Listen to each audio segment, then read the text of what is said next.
what I normally tell to a lot of students, that when we look at any artifact, any manuscript, any object that we're holding in our hands, it has two parts to it. One, of course, is the historical part. It has journeyed through time, as I was talking about. It has, change hands, change institutions maybe, change various contexts and places. So that historical part is very important. But at the same time, that object speaks to us in our own time. It has a contemporary significance. So, it's always a fascinating thing that why it is important, because it at the same time transports us back in time, but speaks to us today.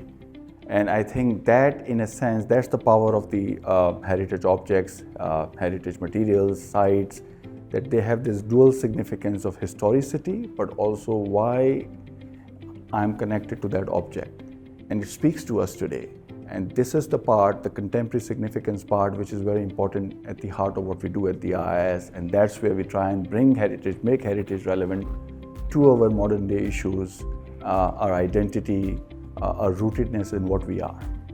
For me, heritage is really about what we do.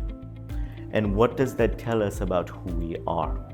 And then why are we doing that? And why do we behave, believe, think, act in the ways that we do? So in some ways, it's really about a sense of our identity, right? And we are in this beautiful building at the Ismaili Center in Dubai, which, like all of the other Ismaili centers around the world, and there's a new one coming up in Houston shortly, is about a particular statement that we are making. It's about who we are in the places that we have decided to call home, right? And so for us, I think heritage is really about understanding ourselves ultimately.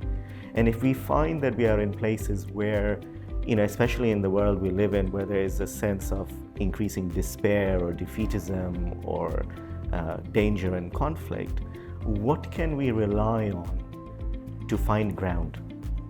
And I think one place where we can find ground all the time is to see where we have come from, what it is that we do, who are we, and how do we choose to act in the face of all of the stuff that assails us on a daily basis.